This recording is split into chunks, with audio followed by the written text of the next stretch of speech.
Good morning, everyone. I'd like to welcome you to the Committee of the Whole work session today, Tuesday, January 16th. We have 4 items on our agenda, so a very lengthy, very busy agenda today, and we're going to make a slight change. We're going to start with our update on the transfer station, which is item B on the agenda. So we would welcome right now to have Rena Rogers and Dustin Hansen. Yeah.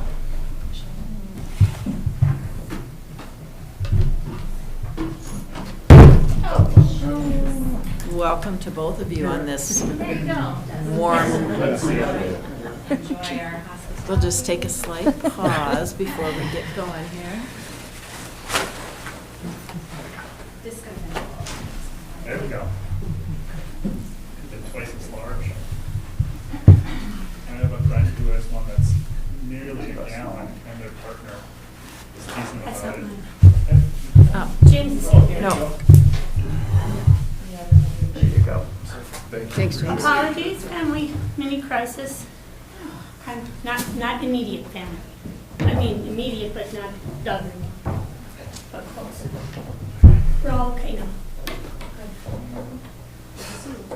Glad you're here. All right, so now we'll begin with our update on the transfer station, which is our first item on our Committee of the Whole agenda. Okay, so I think mostly James is going to talk about this, but as you know, we have applied for bonding, and we've applied for a lot of different things. And one of the issues that continues to come up is that federal and state money needs to support government infrastructure and not private businesses. So this is it's been an ongoing conversation, and we thought there were other opportunities. But as we've worked through this with the state, and James and County Attorney Molly has had a pretty extensive conversation, I'll let them talk to you about it, with a gentleman from who's kind of in charge of the bonding at MMB at the state, about how this kind of thing can work so that this infrastructure remains with the county, but it can be managed and maintained by an organization like North Shore Waste.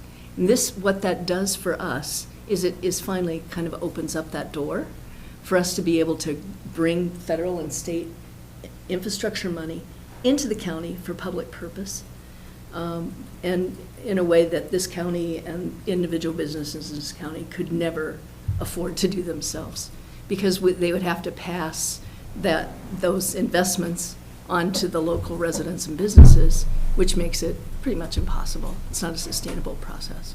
So we need kind of that help to build some of these long-term infrastructure pieces into the county, just like other counties and cities get all the time, so that we have a sustainable way to manage our waste going forward. I think that's good enough intro, and I'm going to let maybe Administrator Yorkie and County Attorney Hicken maybe talk about that with our conversation and how that helps us move forward and what the county's role in that would be. All right. Thank you, Rena, and thanks to both of you for being here this morning.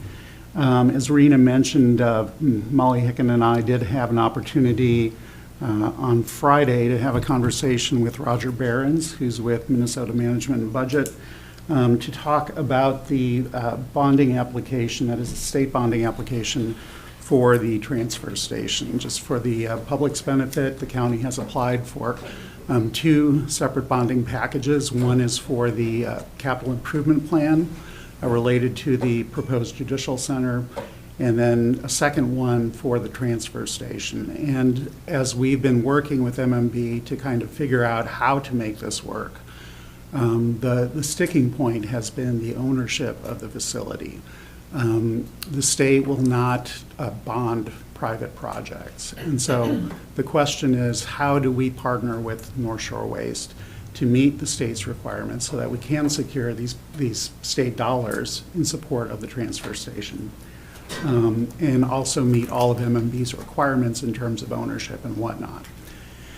And so that was the conversation that Molly and I had with Mr. Behrens on Friday. It was a very productive conversation because we really didn't didn't know what the mechanism should be to make this work.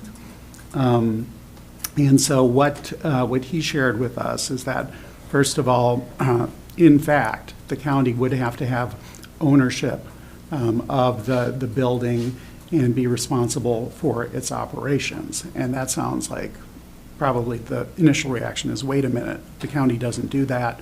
We're not doing that currently. Why should we consider that kind of arrangement? And so a couple of caveats about that. First of all, well, we would have to be the owners and operators of the transfer station. We could do it in a way that basically would enable North Shore Waste to be responsible for the construction of the transfer station and also for its operation. So there's a legal mechanism to make this work, and I'll let Molly talk a little bit more about that in a moment. But that would, for MMB's purposes, that would solve the problem of who owns the transfer station and is it eligible for the state assistance. As Rena pointed out, there's a clear public interest in our having a better way to process our solid waste.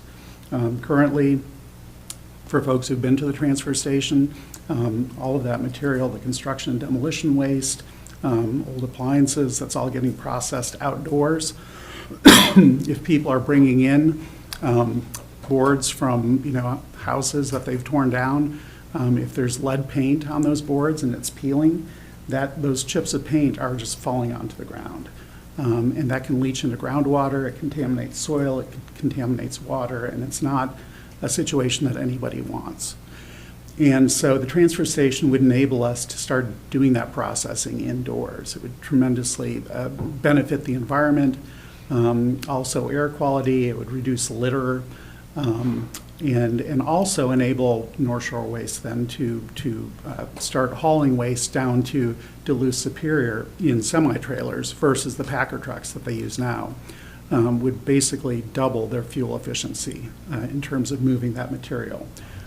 So lots of benefits to the public would come out of this project.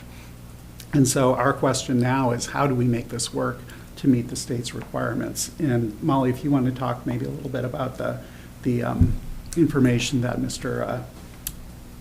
Barron shared with us, that'd be great. Maybe if you could pass the microphone down. Oh, to sure. Molly, just to make sure the public can hear. Thank you. So the law around general obligation bonds and bonding in general for government projects is complicated, and there are a lot of specific rules. So we have separate counsel that we rely on for details. But I'd say one of the main premises is that any project that's funded by government obligation bonds needs to belong to the public and be for a public service. So in order for North Shore Waste to build a transfer station, it needs to, and use that transfer station using those funds, it needs to benefit the public, be public property. So the building needs to be owned by the county.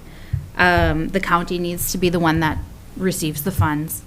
But the model that's been used for actually county behavioral health hospitals around the state is something that we could use for this, which is, I'm going to explain it in the simplest terms and then answer any questions you might have. So North Shore Waste owns the property. They have a parcel of land that they contemplate building the transfer station on. They will issue a ground lease to the county. That ground lease under bonding law needs to be at least 125% of the duration, the useful life of the building.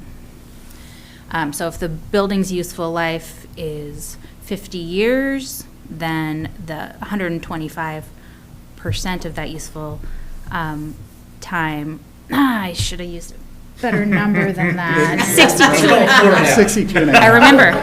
You pulled that number out in our meeting. 62 and a half years long. So, so now we have a property interest on the piece of land.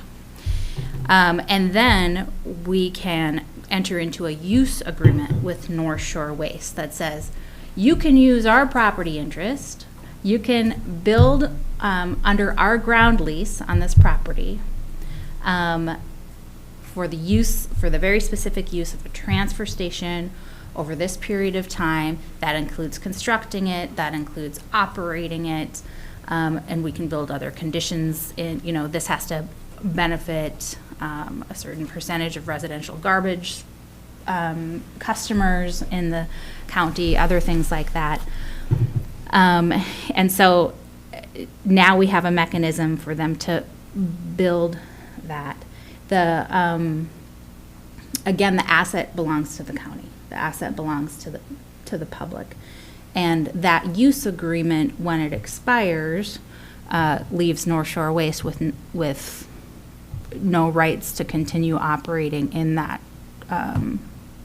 in that facility unless we were to renew the use agreement. That's important because I want you to understand the risk that North Shore Waste would be taking on if we went into this arrangement. Because the other part of bonding law is that use agreement that we use has to be shorter. It has to be 50% of the term of the lease, but it can be renewed. So if it's a 30-year use agreement, after 30 years, the county could say, we're not renewing, this is our building, go take your garbage operation somewhere else. The potential that that's going to happen, I think, is pretty low, but that's something that North Shore Waste has to take into consideration. They would likely ask the county to renew that use agreement over time. So that is the legal arrangement, which I think North Shore Waste is probably going to look for some kind of a consensus or something from the county so that they can communicate that to the state and say, we have a public partnership, it's solid, commissioners are open to that idea. Please fund our project. Yeah. And again, the county is the recipient of that funding, so we're really the ones communicating to MMB about, that we're all on the same page in terms of what the arrangement is going to be. So I am happy to, I can try to answer any questions. We haven't gotten into the nitty-gritty details of all of this, but there are samples of this type of arrangement from around the state, and it's generally accepted as being consistent with the law. And I'm just going to add one other thing, which is because bonding session is starting now. This is not like, as me being a risk manager here, but this is not like a conversation that can take a long time. This is something, if we're going to move ahead, if we're going to get this bonding, this is something that we have to get an agreement in place and move ahead with very quickly. We even consider for this stuff. So I only say that because just to understand what the scope or the issue is. Unfortunately, we only kind of just understood this recently. If we'd understood this last year, we could have maybe put this in place before we even applied for the bond, and this would not even be part of the conversation. But some of these things just take time. So The other thing I'll say about that is that MMB, we've been talking with them over a period of months, and the information that we got on Friday was different from, or at least it imparted a new understanding of what the requirements are. We had talked to them before, and they had mentioned a ground lease, but we weren't clear on exactly who the lessor and lessee would be. And so the conversation that we had on Friday really clarified a lot of issues that were not clear before. Yeah, and I think this is, in my memory, this is like the third iteration, third version of the legal arrangement that we've talked about. Right. We've tried to be creative about problem solving before that, but I think have this. the other piece is that this is not something exceptional that somebody's going to have to write around the law. This is something, as James mentioned, that's done routinely in other places as a way to bring public infrastructure in when the local government doesn't have the money to kind of put that up on their own. So this is not something that's weird. It's something new to us, but I think Mr. Barron said this is something that we do kind of routinely in other places. Yeah. So a question, Commissioner Storr? So is there an optimum time for the issuing of the ground lease? Like you mentioned, maybe 30 years? Is 50 better? Is 10 better in terms of then the county coming in and working with the project? I don't have an answer for that. What we're looking at is trying to balance that 125% duration of the ground lease with the 50% duration of the use agreement, and it all ties back to the useful life of that building, the duration of the useful life, which is a determination that comes from the architect. And just to clarify one thing that you said, so it's 125% of a lease based on the building, but the use agreement is 50% based on the building. So the lease might be 62 and a half years, where the lease back might only be 25 years, because it's 50% of the value of the building. Yeah. There's a way that I understood it. Right, correct. Yeah, me too. Commissioner Hopkins? Those are probably good ballpark numbers. Yeah. Yeah. This is complicated, Mhm. and I understand why it takes a lot of configuration.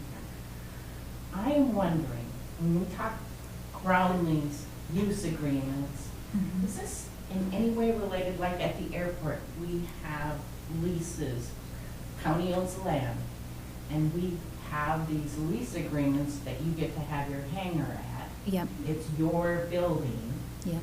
and you pay taxes on that building, but not the land, because that's, is Yeah. there any connection? I'm trying Yeah. to figure this out in my head. It's similar to that, right? We're they're leasing us the footprint on the parcel where the building will be built. And the county is going And the to county's going to own- this land, Yeah. and North Shore Waste is going to own the building? Other way around. Okay. Yes. So that's where my confusion comes in, of who's Yeah. doing what. We were Okay. confused about the same Yeah. point. What Yeah. you just said is what we thought it was. Okay. And then we kind of got on the Now phone and it's it was like, we're whoop. back Yeah. from what I think. All right. Yeah. It's a good lesson for me to always clarify my assumptions. Yeah. So just the roles are reversed instead of the That's why I county. went to airport trying to think, how is this similar? Yeah. Well, you have to stand on your It's head. just backwards. So question, Commissioner White, you have one? Will North Shore Waste be required to pay a rental fee or anything of their own? I mean, this is an odd thing, so do Yeah. they have to do Mhm. something like that, like since it's there? It's a good question. So the county can charge back through the use agreement any like expenses of our debt that we have, debt obligation from those bonds, and even the capital from the bonds. We could If charge we, back. I Yeah. mean, if we were to do like separate general obligation bonding, we could have a lease that would require North Shore Waste to pay back our bond, but the state bonds don't require repayment. So, Sorry, yep, that's right. So we wouldn't have any debt service expenses, but if there are expenses to the county, North Shore Waste is willing to pay them through the use agreement, and that's what they've told us. There was requirements on what could and couldn't be Yes. charged by the county. From what I read, the county couldn't say, hey, we need to raise more money for the county, let's start charging $20,000 a month for it.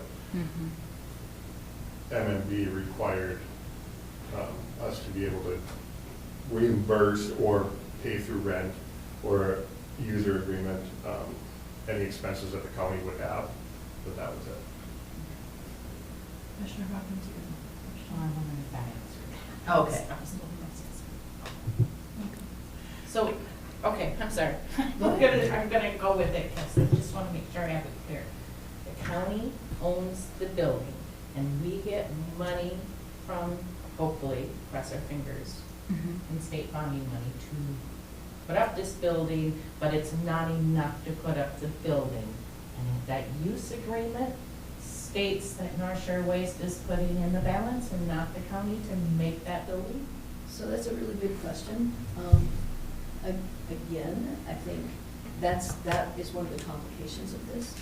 But I think the other opportunity that we have here is federal funds as a matching piece. There's a lot of infrastructure money out there right now, and this mechanism enables us to look at that. And I already have had a conversation with someone from one of the senator's offices, and they're saying, yeah, this changes everything. So if we can get this kind of thing in place, then that gives us opportunity to find other federal money to do the match. And again, that's all to the benefit of Cook County residents and businesses who are not going to see if Dustin had put that, and Barry had put that money up. That would have to be reflected in the rates of managing waste up here. But if we can have a mechanism that allows us to actually be able to legitimately go after some of these other funds, then we can maintain a level of keeping those prices down and to the benefit of the campus. So this is more than just the state bonding. It's actually a mechanism that changes the whole equation, which is really exciting. I mean, for a year and a half, been kind of like knocking on doors. This is like really exciting. So in addition to the ground lease and the use lease, do we need a resolution by the county board or MMB? I don't know the answer to that. Is that something that the funder requires? We would need to know. Did you all do a resolution in the? That's why I when it asked. was- We did. I expect that would probably be required.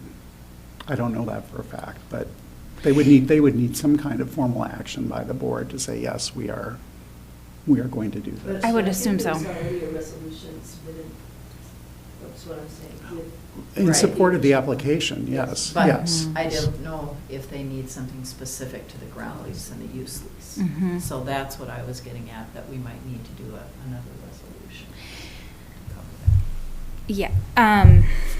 I'm hoping that it can be, that you can formally set out the basic terms in a resolution, and we can keep the agreement for when we know we're getting funding, because the agreement is complicated and it's gonna a lot of back and forth.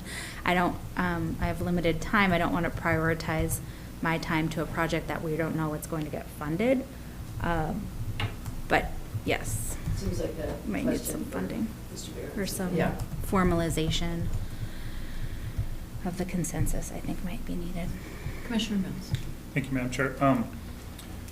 And then maintenance would have to be incorporated into either the usage or, since it is a county facility, but Mhm. just make sure that's not forgotten. Yes, and we talked about that. That will not be forgotten. Good. Thank you. And, you know, it would have to, of course, be a very close working relationship, but it's not clear about building standards and getting on the same page there, so we probably have some work to do there too. But as the county org has been going through strategic planning and trying to plan for future and mitigate future costs, that there might be differences as far as construction standards are concerned. So I don't know that. I'm not sure we're far along enough to really be able to talk about that yet, but it's a consideration. Commissioner Hawkins. I have a question for Brady about this and how this affects our financial statements and auditing, and has this been done in the county before, anything similar? Does it affect in any way our reporting? If we have these long-term leases like this? It's something we would have to report, of course, but I don't see,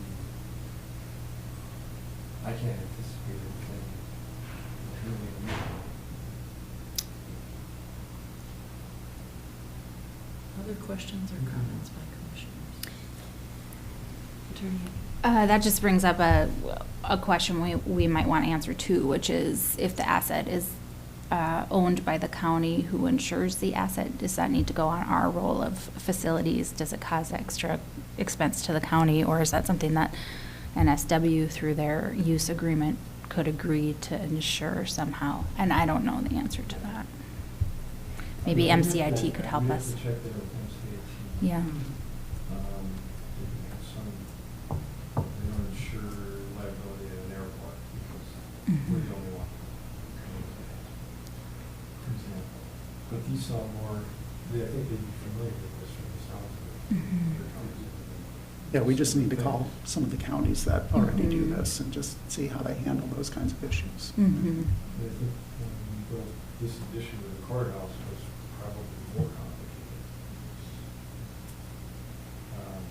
The finance method, and we had to create a building, an entity. The county board was the building entity and the county board, and so I remember that was quite complicated, but it didn't, we were just steps in the process. Like there wasn't other counties were doing that, Mhm. It didn't affect our audit, other than we have to put it in the notes of the audit. But yeah, I'm sure that's not that good job, just check the MCA. Okay. Get familiar with it. So that would be an example of costs to the county that would be. Yeah, that's what I would think. I mean, traditionally in commercial real estate, I've leased commercial real estate before for other projects. And, you know, we've always been responsible for ensuring that building. The owner of the building might have another policy, a backup policy that goes on top of ours to really make sure it's insured. But I've always insured anything that we've done. So, Madam Chair, in the interest of getting through our agenda this morning, I'm wondering, are there any other questions that the board would like us to consider before moving forward? I feel comfortable with our questions, so we just need to get answers, and then once we have those answers, determine a resolution that would be appropriate. So the answers at this point would be, what does the state need? Correct. Mm-hmm. Do they need the agreements completed, or is a resolution indicating that those are underway? Correct. I just want to clarify that. Thank you. Well, thank you very much, Dustin and Rena, for coming this morning. We appreciate it. And I know everyone in Cook County whose waste you haul appreciates it as well. Thank you. Thank you. All right, at this time, we'll move on with our agenda item, which is the CIP and abatement bonding for building improvements.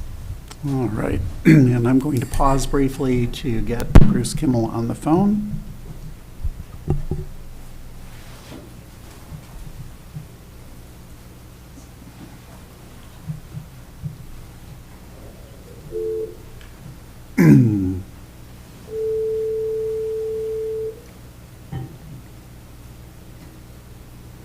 Good morning, Bruce. Good morning, Bruce. It's James in Cook County. How are you? Good, James. How are you? I am doing well. We have you on speakerphone, and we are here with the county board to get some information about the bonding strategy for the CIP implementation. Great. Well, good morning, everyone. Happy New Year. Good morning. Happy New Year. Happy New Year. So the first thing I thought I would start with is you all are familiar with the county's CIP, both near-term and longer-term, covering a variety of county facilities, and then on the longer end, the prospective Justice Center improvements. As you're aware, this financing here in early 2024 is really anticipated for the near-term improvements, primarily to the courthouse, as well as to a variety of other county facilities, and then also to provide some funding for the design and engineering work that will be required for the more extensive prospective Justice Center improvements. So we've got a number of components to this financing. But what I wanted to do is just give you a sense of the dates involved. So we're here today, obviously at the Committee of the Whole, to just have a broad brush overview. of the financing. We will be having two hearings at the public board on January. Is it still? I'm blanking out now. Is it still January 30th, or do we? It is the 30th, Bruce. Okay, good. Yes, that's right. I'm looking at the new schedule, and I was just having a brain freeze with this cold weather here. But we're looking at having both the abatement hearing, as it's called, as well as the CIP capital improvement plan public hearing on the 30th, as well as reviewing the pre-sale report for the bonds. And there will be a resolution for your consideration, both approving the tax abatement, approving the CIP, and approving moving forward with the bond sale. So it's not the be-all and end-all, but there will be a fair number of authorizing steps that we'll be taking on the 30th. I should note, I think I've mentioned this before, but the CIP that I'm referencing in this discussion is really what I like to call the bond CIP. It's a document that's required just to issue this type of bond under state statutes, and it's really distinct from your more detailed capital improvement plan that you have for planning and budgeting purposes. That's what you might call your budget CIP or your real CIP. The bond CIP is really a document that has some useful information in it, but we're legally required to answer a number of questions that aren't always so germane to your specific situation, but they're mandated by state statute. So when you see that document in the next week or so, you'll notice that we've got some information in there that doesn't seem maybe quite applicable to your situation, and it's because we need to answer those questions because of state law. So just a heads up on that bond CIP document. But assuming that you want to move forward after the public hearings on January 30th, we would then work with Brady and James to move forward with all the other steps involved with the bond issue, providing information to S&P, Standard & Poor's, the rating agency, preparing and finalizing the preliminary official statement, which, as you know, is the offering document for the bonds, and then actually taking bids and awarding the bonds at your meeting on March 12th. So that would be the applicable date for the bond issue, and then we would expect to be able to close the bonds and for the county to receive the bond proceeds on or around March 28th. So the action would take place on March 12th with the bond sale and the award, and then March 28th would be the closing date. Before I pivot to just talk a little bit more about the bond issue itself, any questions about those dates or the steps that will be involved? Any questions commissioners have? Go ahead, Bruce. Okay, great. So what I wanted to do also is just talk a little bit more about the bond issue itself. We had originally thought there'd be three purposes in this bond issue: a CIP purpose, an abatement purpose, and a law enforcement center purpose. Because there are some improvements that you are anticipating making to the law enforcement center. But upon further analysis and discussion with your bond attorneys at Freiberger Buchanan down in Duluth, we decided that it made more sense to really just have two purposes: the CIP purpose and the abatement purpose. So the CIP purpose is going to be covering really the improvements to the courthouse, as well as the planning and design for the future courthouse improvements. And the abatement purpose will be funding all the other smaller projects for the most part to the various, like to the community center, the YMCA, and so forth. So it's going to be a simplified bond issue, but with those two statutory authorities being utilized in one combined bond issue. I also wanted to just note, I've talked a little bit about the bond CIP that's required for that statutory authority.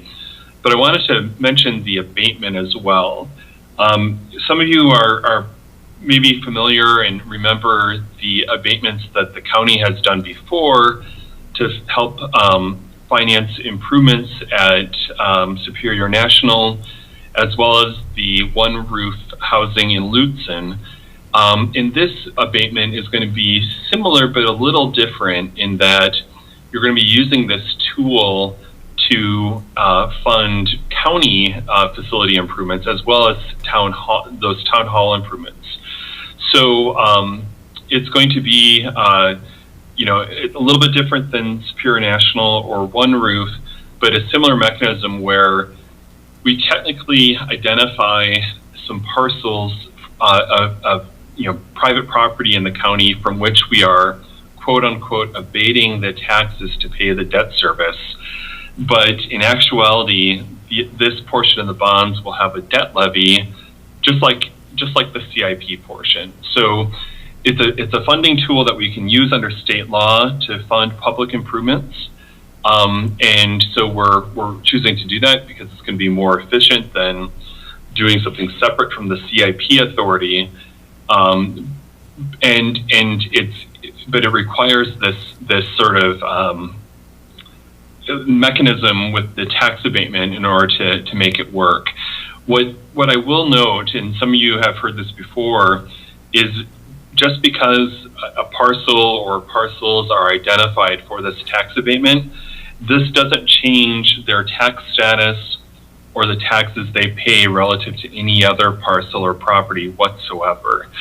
So it's strictly checking the box that we've had this abatement hearing, that you have, quote, identified these abatement parcels, end quote, for this purpose, but there will be no difference or distinction for those parcels relative to any others. And that is true of what we did with both the Superior National and the One Roof Lutzen projects as well. So it's kind of a little bit of a goofy mechanism, but it works well for this type of public improvement that really can't be funded with the CIP authority. And so that's why we've got these two authorities, the CIP and the abatement. That was a really long run-on sentence. Why don't I stop there and see if any of you have any questions about this? There will be more information on this also in the pre-sale document that you'll have in advance of the January 30th meeting. Bruce, a question I have, this is Ann Sullivan, is about how are the parcels identified? Yeah, so we we identified just a couple of parcels. I think we've got 2 or 3 parcels that we identified in downtown Grand Marais that generate substantial property taxes, and so fit the bill from that perspective. So I'm not remembering off the top of my head if it was 2 or 3 parcels, but they were, I believe they were all hotel parcels that just worked well for, covering the bases, if you will, with the abatement proceedings. There really doesn't have to be any kind of nexus or direct connection between those abatement parcels and the actual projects that are being done. And that's even more so the case because, again, nothing will change for those so-called abatement parcels. They won't notice any difference. And Brady and his team, when they are working on the levies, they don't even have to have a separate abatement levy, so to speak. It can just be a debt service levy, just like they would for other county debt. So it's I don't want to say it's just, again, sort of one of these bureaucratic steps that we need to take, but it doesn't have really any bearing on the county's levies or on these parcels going forward. All right, thank you very much. Yep. Brady, anything you want to add to that? Just, this one was way simpler than either the golf course or the housing. The golf course, especially, I think we had to be somewhat related to who might benefit in that case. So it was like commercial properties surrounding the golf, and it had to be allowed because there weren't big ones to cover it. So it was just more work. We had a lot more parcels. But of course, they didn't know it because we don't actually affect them at all. It's just not paper. Right. All right. Thank you so much. Other questions? Commissioner Hawkins.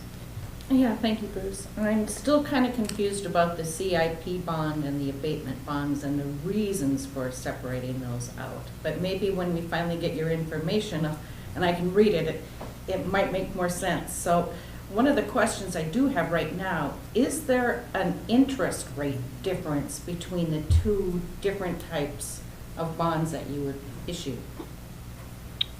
Yeah, Commissioner Hawkins, thanks for raising that question. I might have misspoke earlier.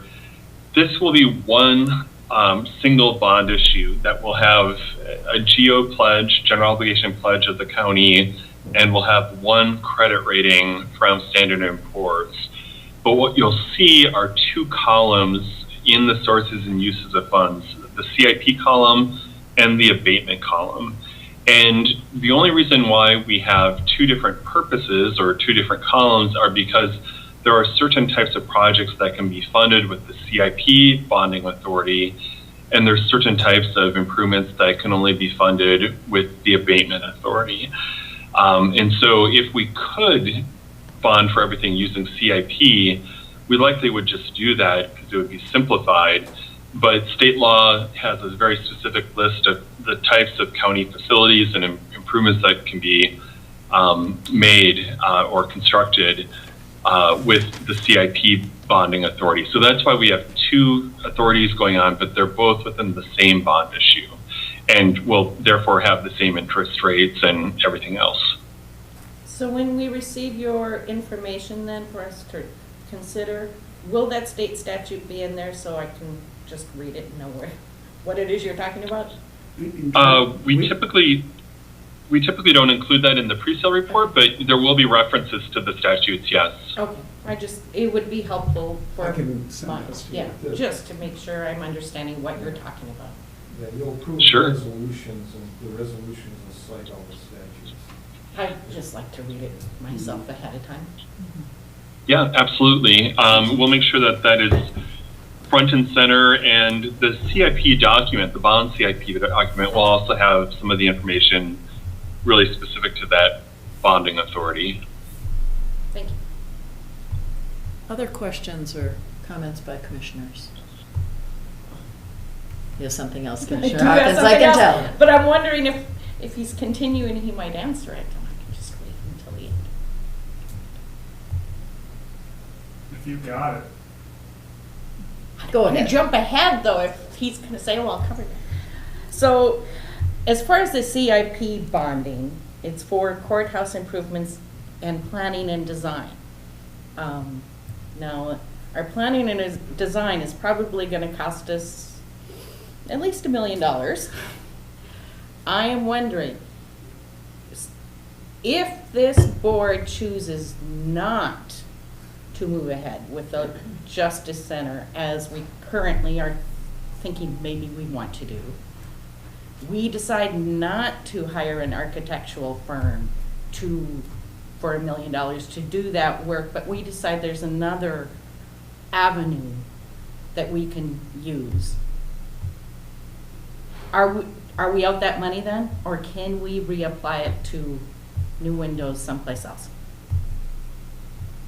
That's my question. You can, if you're asking me, you can reapply that to new windows somewhere else.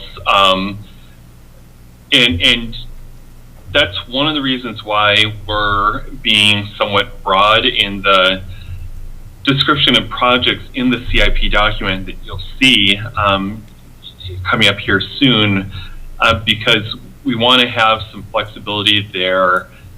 If some of these identified near-term projects become more expensive, perhaps, or are less expensive, or if you spend more or less on planning and design, that exactly for that reason, that there be some availability or ability to reapply bond proceeds to another purpose.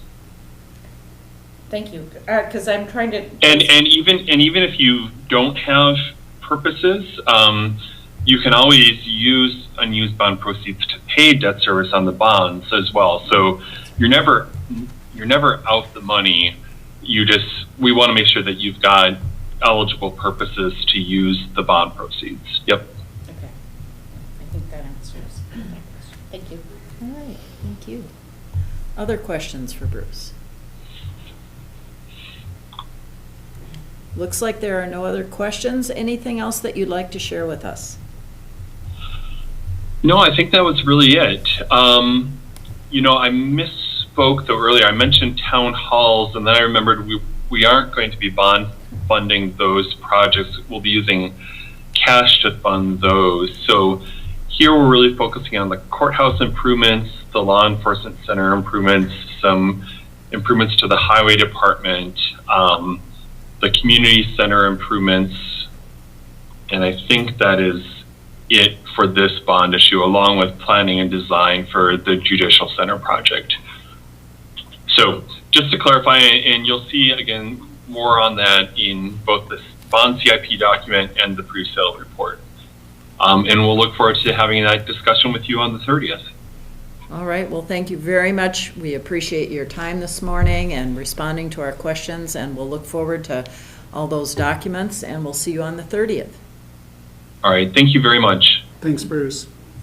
All right, Have a bye-bye. good day. Bye-bye. Madam Chair. You too. Bye. I have to leave. My furnace man is coming in 20 minutes. All right, I'm sorry. No heat is no fun. all right, thank you.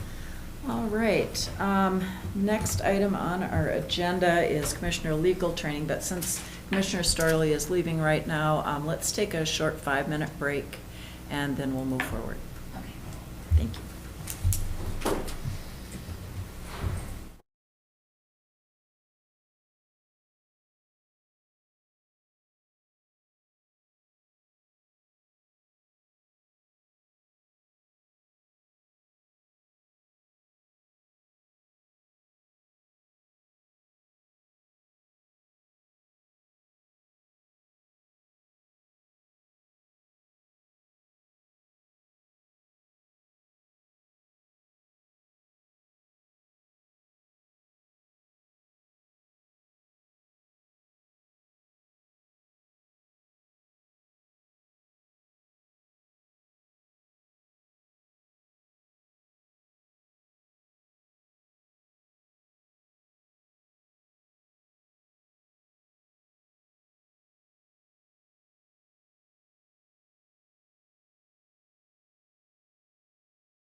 Welcome back, everybody, to our Committee of the Whole work session. We are on item C, Commissioner Legal Training, and I'll turn it over to Attorney Hicken.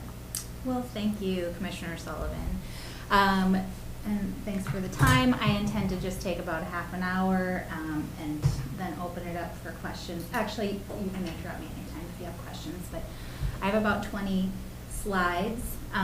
So this is one of half a dozen different topics of what I call attorney mini trainings that I present to commissioners periodically. And Molly, just to add, we do have time carved out on the next few Committee of the Whole agendas for this. So this is the Yes. first of 4. Yes. Mhm. Okay, so this one is on the role of a Cook County Commissioner, and as a roadmap, I'm gonna go through what your statutory duties and responsibilities are, kind of a limited view of that, because really they're all over the statutes. Board role versus staff role, our own bylaws and rules of organization. We'll go over County Commissioner ethics, summary, and then just point out some resources that are should be helpful to you. So just, this is a reminder, because you all know this, but it's one reason that I think these trainings are important, because we can be reminded of all of our serious responsibilities, and the fact that you're always on camera, kind of. You're always in the public view. And the ways that commissioners do their business are then a model for the way that staff will do their business, and a model for the way the public will treat the county staff. And in general, then, you're an influencer. And because you're on YouTube, you're a YouTube influencer. Do you know what that means? Just kidding. Money, I think it means money. Good luck with that. No, but seriously, you know, as a leader in the organization, you speak for the organization, and you also influence the public, and then you get the fun times of being a public figure and really being under a much higher level of scrutiny than you would otherwise be. So this is what you signed up for. So in general, you'll see Chapter 373 cited a lot in relation to county business, also 371. These are really old rules, old statutes that were set up that provide the very basics of county powers and authorities. So the powers of the county are exercised through its board. And we have to provide a courthouse and a jail and other necessary buildings. Those are the very basics. And then through the board, the county can be sued, can sue others, acquire and hold both personal property and real estate, and can make contracts in relation to the property and the, quote, concerns of the county in exercising its corporate powers.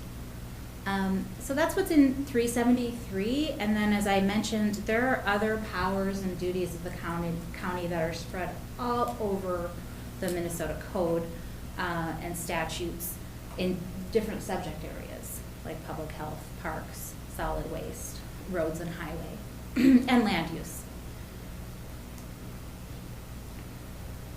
And then specific to the chair has special responsibilities in statute, including signing everything. So signing the property transactions and contracts for the board. And then it's also the chair's obligation to receive service. So if the county is sued, the chair is to be served with that document. And then it says right in the statute, immediately notify the county attorney and then give the board all the information you have about that at the next meeting. This comes from the Minnesota Council of Nonprofits, which is a resource obviously not specific to county government, but I think they do a really good job of talking about the role of a board member versus the role of staff, and also just like how do we get along with each other as board members. And this is true of county. and of nonprofit boards that board members have a duty of loyalty to the organization, its staff, and other board members. Keep disagreements impersonal because they will arise. We do differ in opinion. And I really like the second part of this last sentence. By practicing discretion and accepting decisions made on a majority basis, the board can accomplish unity and confidence in its decisions. I think that one of the hardest things you have to do, just from observation, is to accept the decision of the board that you disagreed with and move forward as if it were your own almost. You speak with one voice. And so if your motion failed or if a motion passed that you didn't like, you still have to act in the future as if you were on board with that, because it has now become a decision of the board and you move forward with it. I think that's a helpful way to frame things so that we're not perpetually arguing about things. Okay, this was decided, I may not have agreed to it, but it's now the direction of the board, and let's make this a successful project or direction. And if I can just jump in, these duties and responsibilities from the Council on Nonprofits are what the Council on Aging has used as they have struggled through some difficult years and reorganization. This is what they followed, and it's worked so well for them. So it's nice to see that this can be used in a variety of contexts. Yeah, I have a couple more slides from Minnesota Council on Nonprofit.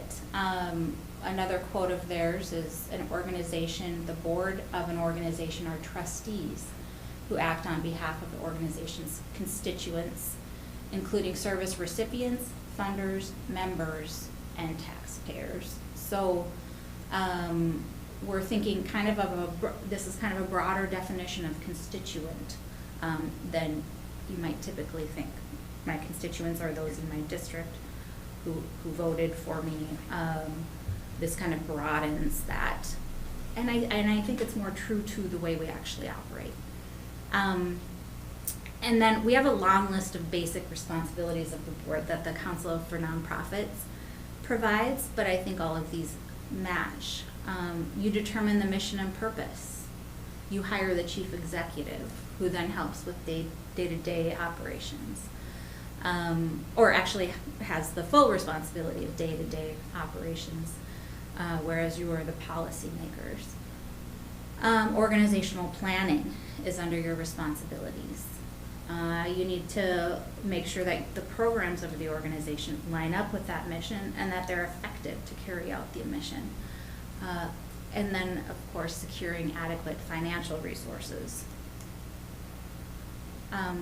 Continued, the budget, financial controls, orienting new members of the board, and this happens all the time in county boards. We have actually kind of, it feels like for somebody who's been in a position for 10 plus years, it feels like high turnover.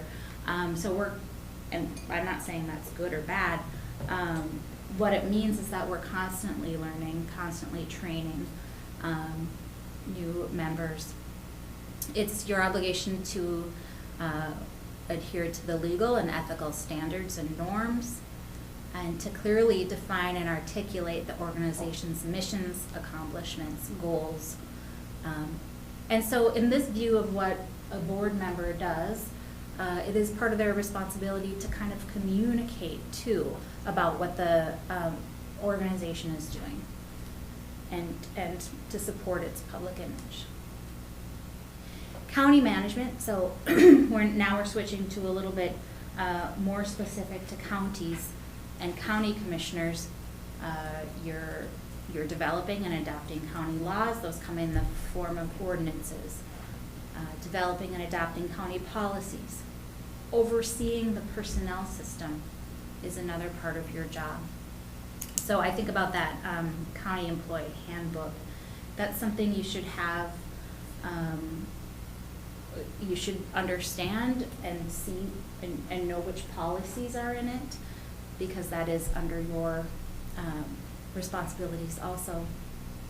And we already talked about hiring the chief executive or the administrative head of the county, who's then responsible for day-to-day management. Molly, if we could just pause briefly.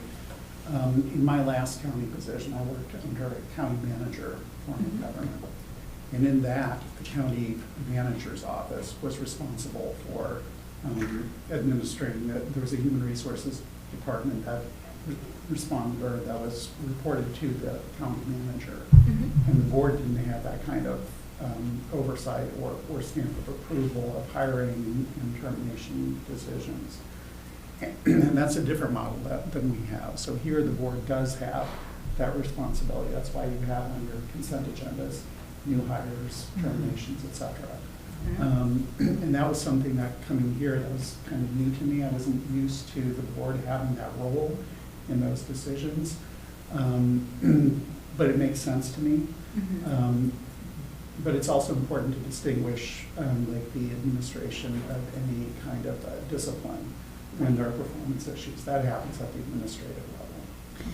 Yeah, and I should clarify that when you're, my slide said you oversee the personnel,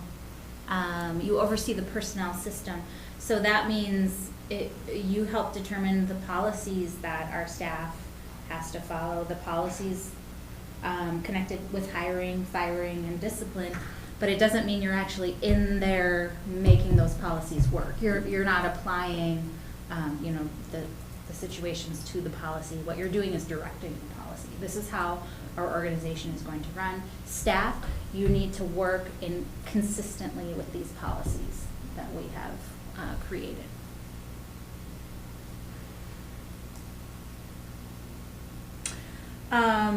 Then we go into like, what do all those responsibilities actually mean day to day for your jobs as county commissioners? Obviously, you're attending all of the board and committee meetings. You're staying informed of the mission, services, policies, and programs of the county, reviewing the agenda and the supporting materials prior to meetings, which that's a big job in itself. My goodness, those can be so long. And then you're serving on committees and task forces and offering to take on special assignments where you think your strengths would be valuable. Informing others about the organization, keeping up to date on trainings and developments in county government. Again, following conflict of interest and confidentiality policies, and refraining from making special requests of the staff. So this is a list directly from the Minnesota Council of Nonprofits. Now let's talk about the set of rules, procedure. Yeah, go ahead. The last one, refrain from making special requests of the staff. If we can go into that a little bit more, like, Yeah. oftentimes we'll have constituents come with a question or a grievance and say something about plowing or whatever.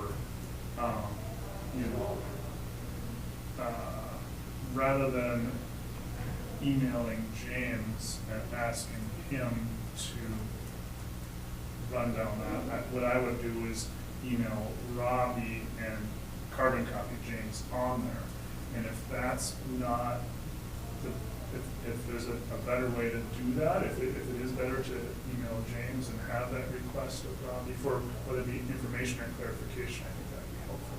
And maybe it's not a cut and dry thing, right? Like, Yeah, I think it's, when you're talking about department. it's not a favor, heads. maybe that's what Right. that is alluding to, is favors versus special requests. Oh, yeah, and I think you see that word special requests, like, can you develop a program, highway engineer, that will take care of this? That would be more of a special Gotcha. request. And this is all, there's like a ton of gray area in this split between Right. board roles and staff roles. And maybe this is one of them.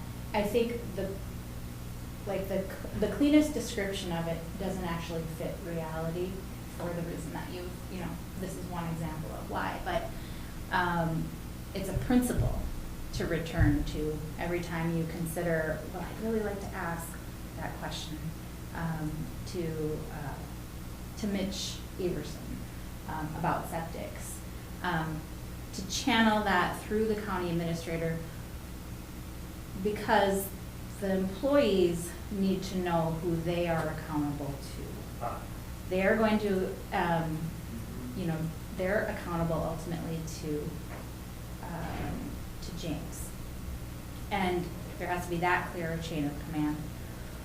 But in practice, James may say, these types of requests, and so I've talked to Robbie about it. He has the resources to answer your occasional emails from constituents. Please keep me in the loop. Important to keep him in the loop, because then James knows in general what are the things going wrong under the umbrella of his authority. So, or just going on, maybe not Yeah. wrong.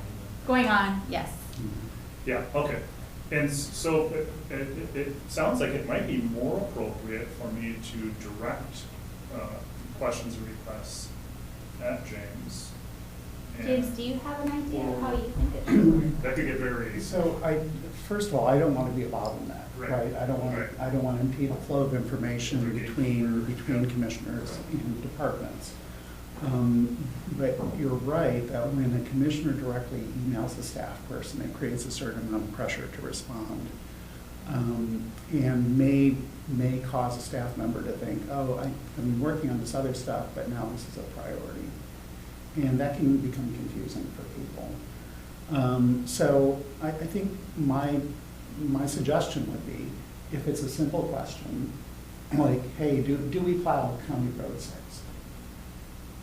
I think it'd be fine to just shoot that email to Robbie and copy me and just ask the question. But if it's, hey, I'd like the last 5 years of data on blah, blah, blah, and it's going to take time to process that, and it's going to, basically consume our human resources, it'd be better to channel that through me so that we can figure out how to prioritize that and be responsive to the request.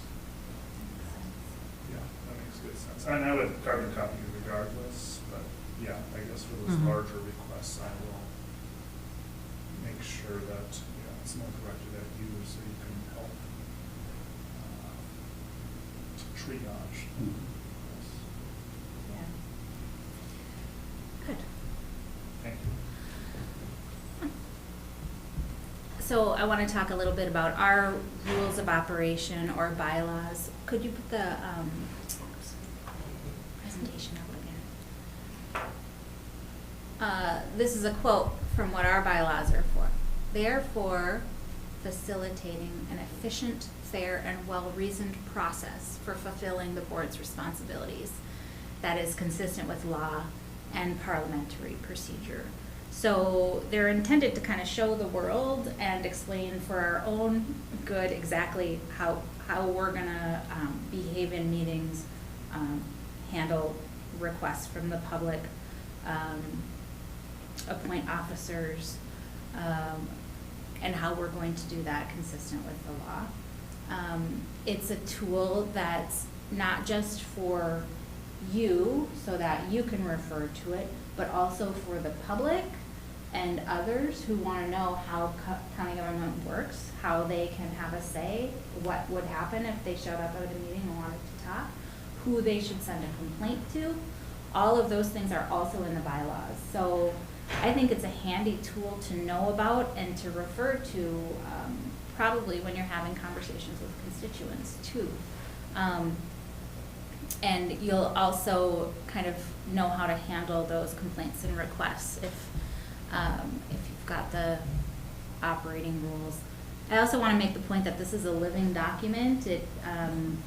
We should always be thinking about whether the way we are doing things are matching our bylaws, and if it makes sense to do them a different way that's not reflected in the bylaws, well, then we change them and we set aside. This will be the first year, thank you, Commissioner Sullivan, that we are actually going to address the bylaws since we first passed them. But in the bylaws, it does say we set aside the first meeting of February every year to look at the bylaws and make any amendments. So as you're going through the year, if you see things that don't make sense or you want to add something to the bylaws, you can keep a running list and we can talk about it and see if there's board agreement at the February meeting. You did get some new drafted changes in the December board packet, and I've added more proposed changes.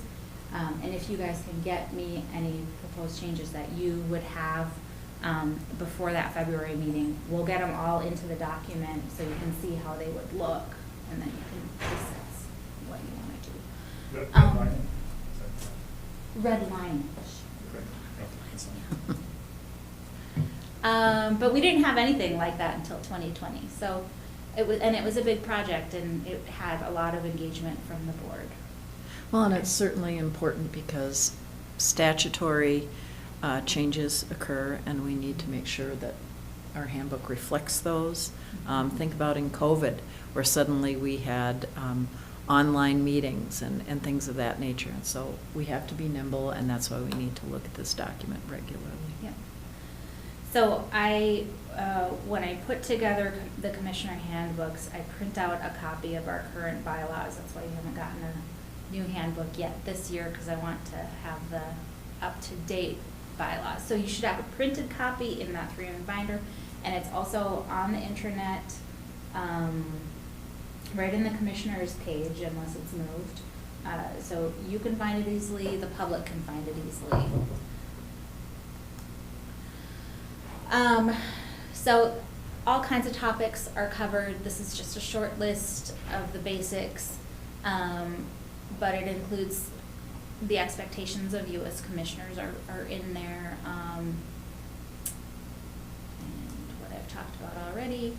Oh, I wanted to talk about these addendums. There are 2 addendums to the bylaws and rules of procedure that the board in 2020 wanted to add, and they're both kind of about respectful communication. The first one relates to county staff.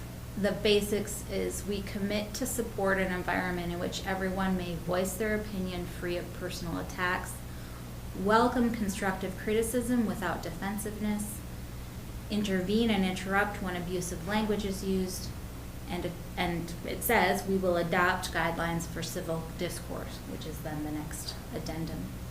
But I think this is to apply to board members themselves and staff too. And then this is addendum 2. These are the 9 tools of civil discourse that the board adopted as part of its bylaws in 2020. And they're basic rules, again, principles that we're called to adhere to. That's all I don't know. I think how everyone. They're right there too. They're right there. How people follow these principles is going to be individual. It's going to match your own personality, your own communication style. But I really think they're helpful when we're constantly talking about issues of high importance to taxpayers, sometimes emotional issues, issues that we're passionate about, and there will be disagreement. You have to prepare for that, and this is one way to prepare for that.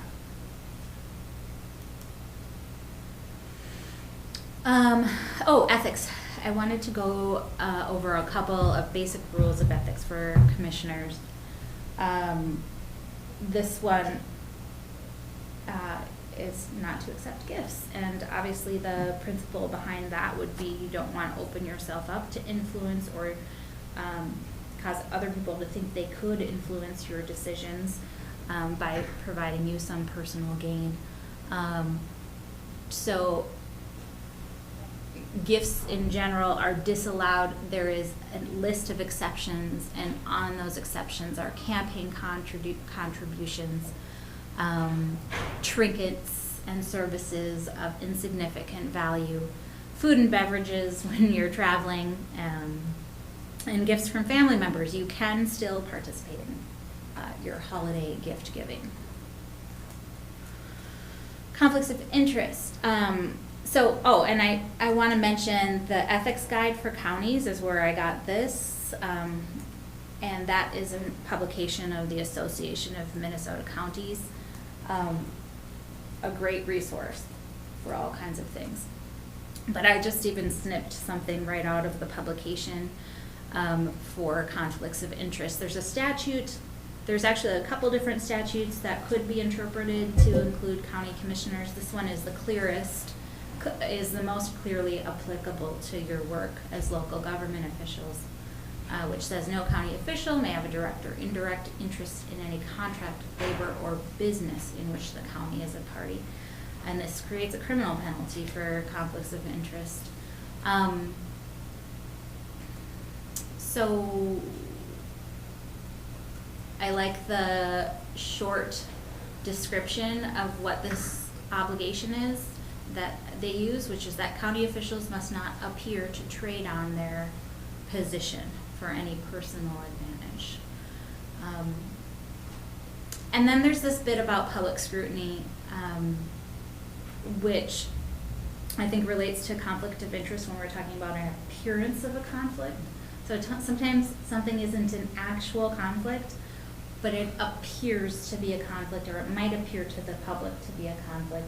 And we gotta watch out for those too, so that the public continues to trust that government is not influenced, right, by the personal interests of the officials. Well, on that, it's also, I think, our job to help educate what a conflict is. I've had people approach me and say, hey, there's a county commissioner that, and it wasn't recently, it was, when was it? 4 years ago. Hey, there's a county commissioner that sits on the, at the time, senior center, or the council on aging, and the county board votes on funding for that council on aging, you know, through those public health grants. That's a conflict, they said. And it was like, well, no, a conflict is when the commissioner would personally benefit from that. And so there was just, so that appearance of a conflict can be really difficult when the understanding of a conflict is different. So it's never ending. Yeah, you just can't consider any kind of competing considerations, because we are constantly balancing competing interests, competing considerations. Yeah, the confusion with this individual, I think, was between a conflict and collaboration, you know, and it's not.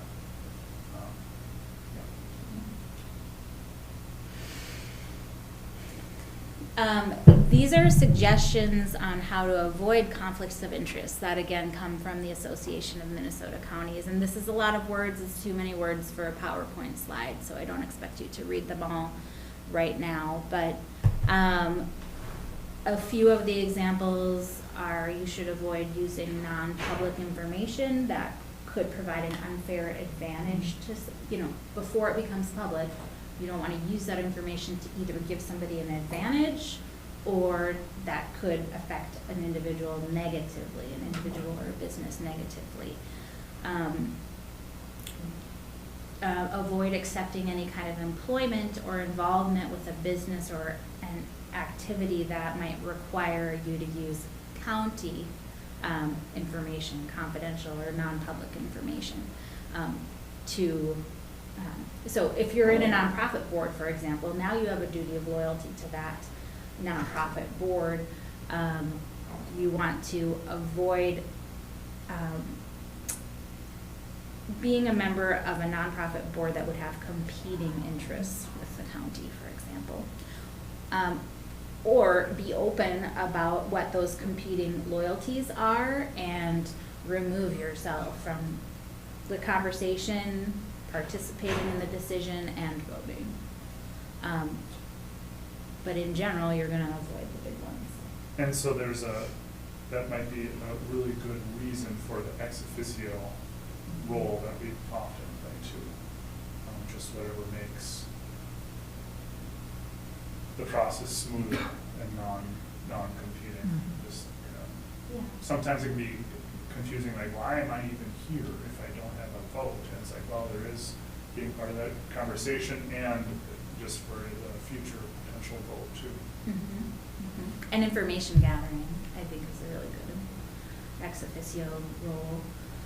And then you want to avoid using county time, supplies, property, or equipment for any kind of private interest that could benefit you or your close family members. Yeah. I totally get it if it's me on a nonprofit that's coming, asking the county board for something. How close of family members do we count? I think that any kind of immediate family members, I think your spouse or partner who you share a roof with, who you share expenses with. I think that as you get past the immediate family members, then we just worry about the apparent conflict of interest that you might be dealing to favor your close family member instead of to favor the county. So, but it's always, I'm going to give you that attorney answer, which is like, it depends, man. It totally depends on the closeness of the relationship, of the type of interaction or decision that you're talking about. So, question. Yeah. If I can't think of an instance right now, but let's say I do have a question. I don't know if I should vote on this. I don't know if I should partake. Do I call James or do I call you? I think, Conference call. yeah, I think you could call either of us. And if it's a close call, James is probably going to bring me into the conversation. Okay, that's just. And yeah, I was going to say something else and I forgot what it was. But, oh, I know what I was going to say. All around, whenever you deal with conflict of interest, what they're always saying is you have to reveal what that potential conflict of interest. So you give the information. That's your first duty, and then beyond that, the board might discuss with you, kind of inquire, okay, where are you feeling like you're pulled, and in which direction are you pulled, or I think we did that once. I think we have. Yeah. That just reminded me. I think you said, I don't think that's conflict. I don't remember what it is though. Yeah, we've had that. We don't have to conversation. dwell. It popped into my head. I want to know the answer. No, but it's good because this is how it actually ends up working. Is on several occasions, when I've been here, we've had public conversations about, well, I'm on this other board, or my relative works for this agency, and so help me work through, is this a conflict, or I feel a certain way. To me, the conflict of interest kind of arises when you feel that uncomfortable pull, like, oh geez, I know too much here, or this is gonna impact my family in a certain way, or myself. You get that icky feeling, you kind of know that there's a potential conflict, and it's best to just disclose and talk it through. And half the time you might decide this isn't an actual conflict. You discussed it, it's open, the public knows about it, your fellow board members know about it, and that's the main value, is transparency, right? So, here are some examples. These are from the courts, so examples of transactions that have been held to be conflicts of interest. County can't contract with a newspaper in which one commissioner is an interested party. Member of the county welfare board may not be compensated for services as an appraiser. A veterinarian who was a county commissioner could be barred from testing cattle under a county contract. Those are just some examples that come from real life. And then here are some resources for you. Look, 30 minutes. This is where I go a lot for information. MCIT is huge, and AMC is specific to counties, so that's nice. League of Minnesota Cities, now you have to be a little careful because a lot of the city stuff doesn't apply exactly to county, but there are still a lot of helpful materials at the League of Minnesota Cities. So if you're into online resources and you don't already, get yourself a login for the resources at MCIT. Really good. Just on all kinds of subjects. Every county attorney mini training, I'm using MCIT resources to help round it out. So they've got lots of good stuff. All right, that's what I have for you. Any questions? I'd just like to thank you.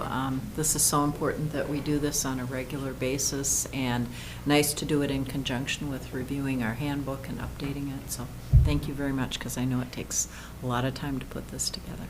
You bet.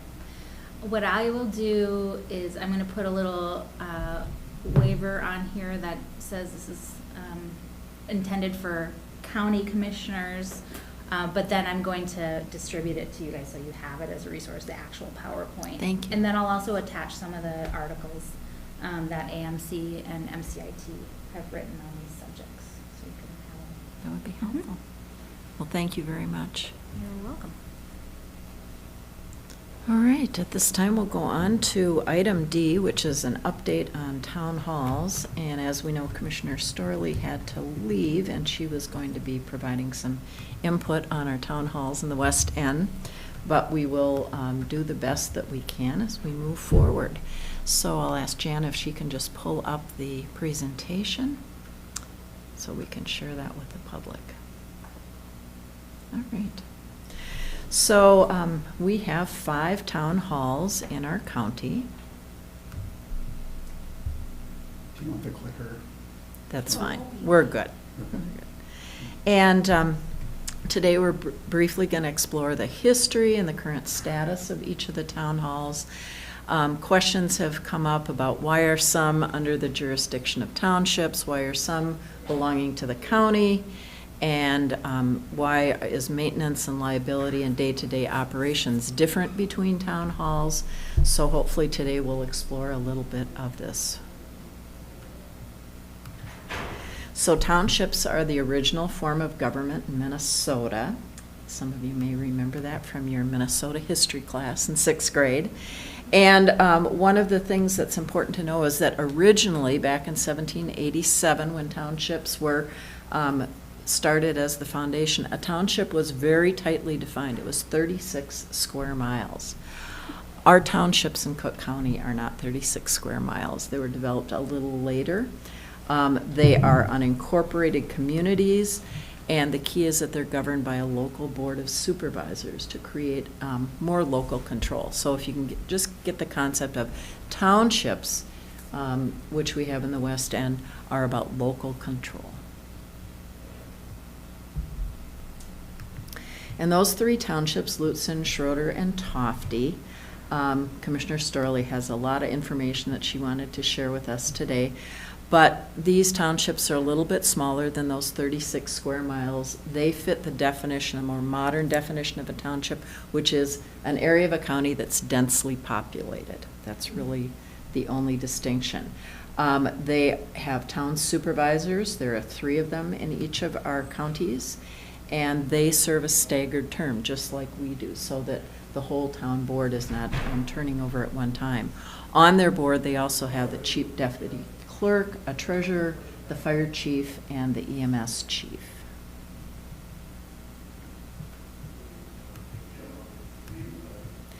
So I love these old pictures of Lutsen. The first one on the left is around the turn of the century, or early of 1900s, and the Swedish immigrant Charles Nelson began homesteading right there at the mouth of the Poplar River back in 1851.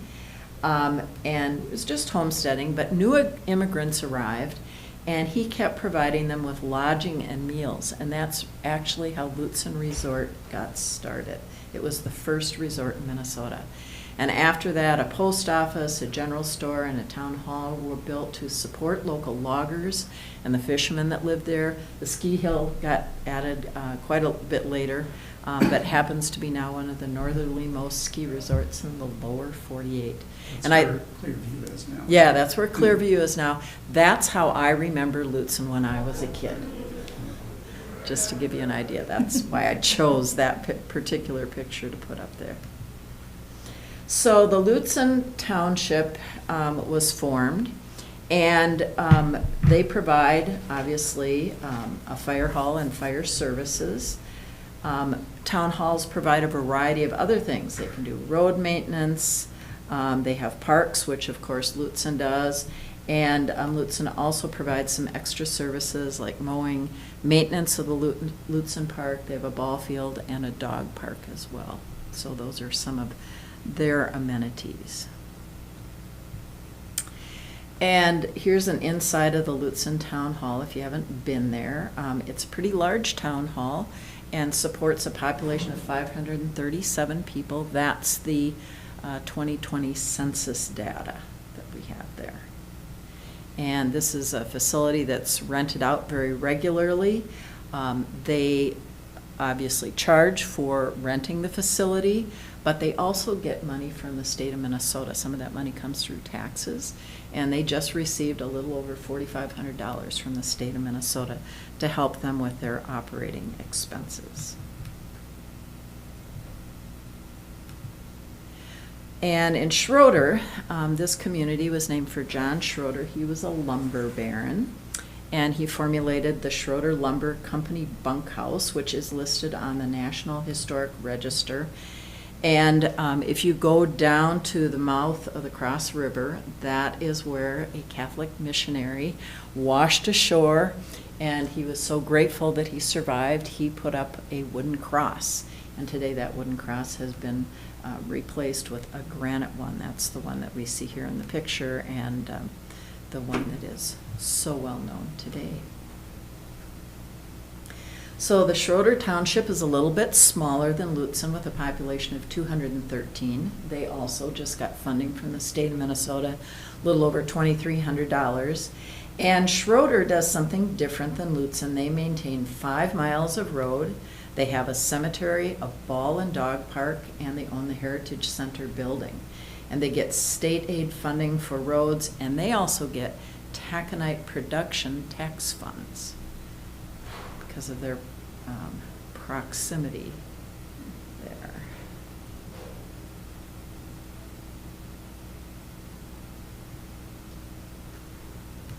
So Tofte was originally founded near the Temperance River, where it exits Cook County and flows into Lake Superior. And Tofte was founded back in 1893 by a couple of twin brothers, Andrew and John Tofte. And they also had a sister, Torget, and her husband, Hans Engelsen. And they were all Norwegian settlers. And they founded their first post office back in 1897 and had a beautiful town built there. And then a fire came along in 1910, and they had to rebuild the entire thing. So no real old buildings there. And the Tofte Township is one which has a museum. Many of you have been also in the fishing museum down there and looked at that. It's really interesting. They have a place for town board meetings. They rent out facilities for weddings, family reunions, local events. And they actually have a link to local businesses on their website in addition to information on all the local trail systems. And the Tofte Township, which has 269 people, has a number of things they maintain. One is the cemetery, and they actually have a cemetery policy that they developed. They've created contracts for social and recreational services. They maintain the Tofte Park along with the cemetery, and they own Birch Grove School and maintain 8 miles of township roads. And they too get money from taxes. They just got $1,465 from the state of Minnesota. So those are our west end townships, and now let's move forward to the east end of the county. On the east end of the county, our 2 town halls are Colville and Hovland.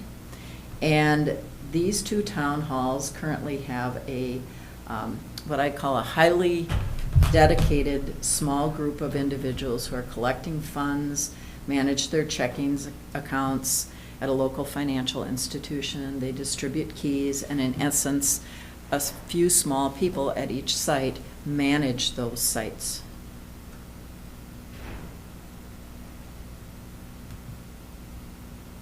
The county board has indicated we want to continue to have these town halls remain in public ownership. And I'm sure Commissioner White, along with myself, have questions like, if the town halls are owned by townships on the west end, why not these? Well, that's a choice that citizens make. But for right now, no one has come forward to form a township. We don't have an interested group. And so the county board is committed to keeping these in the public ownership and repairing them. And as we know, just like many other properties, we are going to be doing a lot of deferred maintenance in the next few years as part of our CIP. And this particular shot is of the edge of the roof up at Colville and shows that there is some very needed repair there.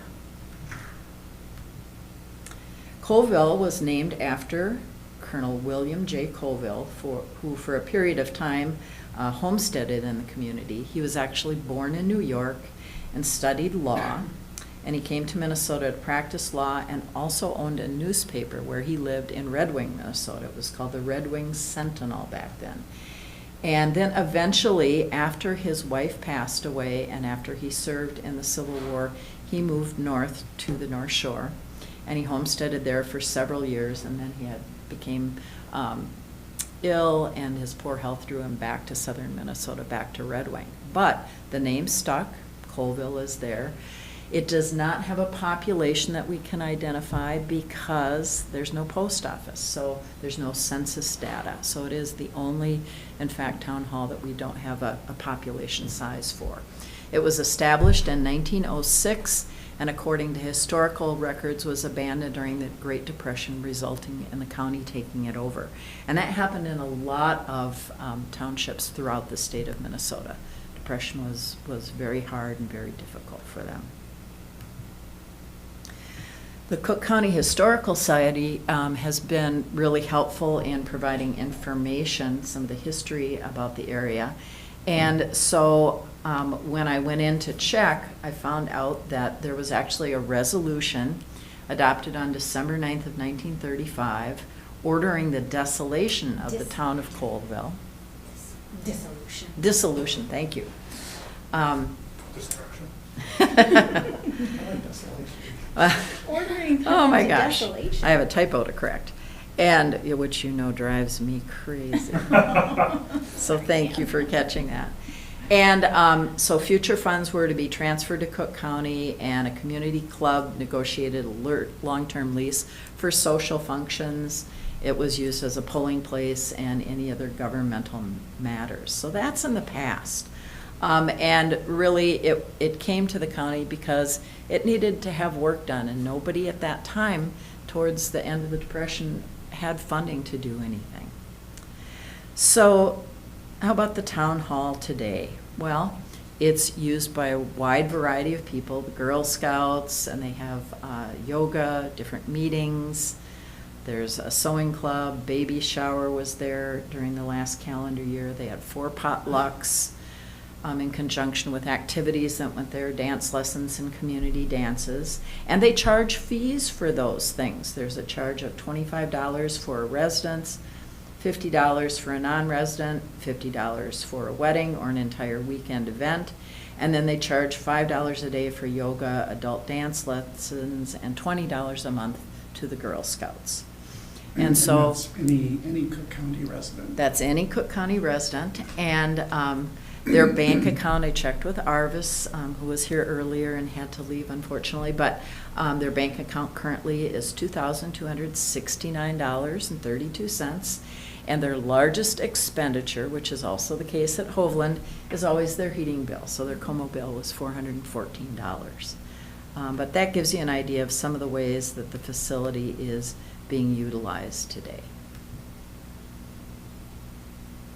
Hovland, a little farther east and up the road, was originally settled in the late 1880s by fishermen of Scandinavian ancestry, and the Hovland Post Office was founded in 1889 and was actually named after Hovland, Norway, which is where one of the settlers lived.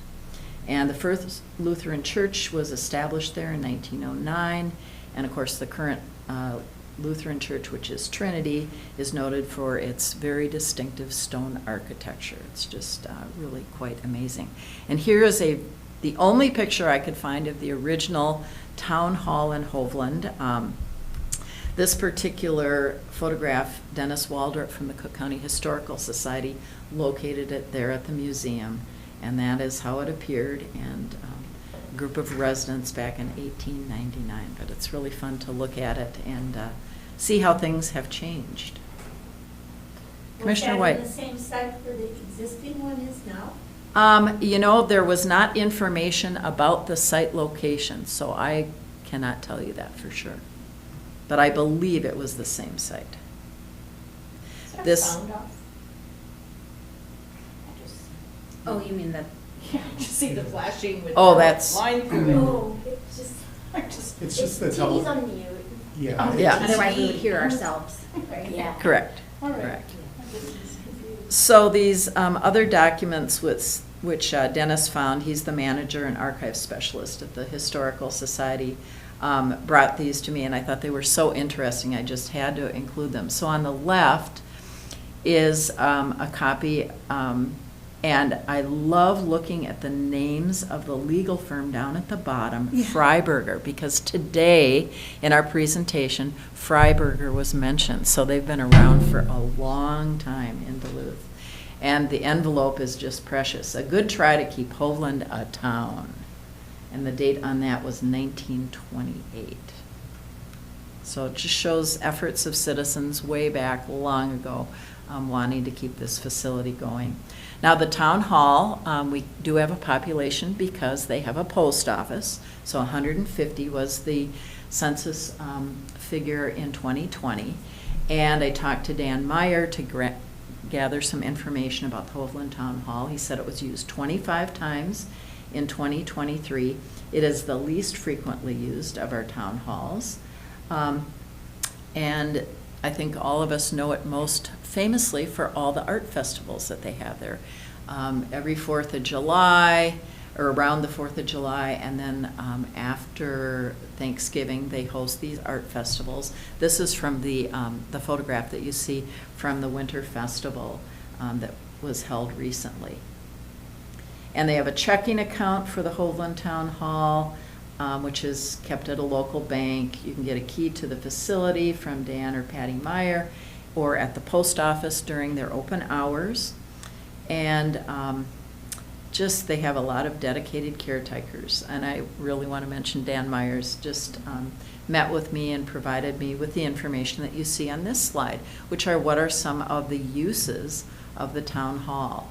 And so these are things from 2023 that he shared with me. The men's breakfast, a meeting called by Commissioner White, a birthday party, an EV free picnic, a wedding reception, fire hall meeting, 2 art festivals, AA meetings, meetings of local political parties, memorial service, recently yoga, and then a recent album release was held there.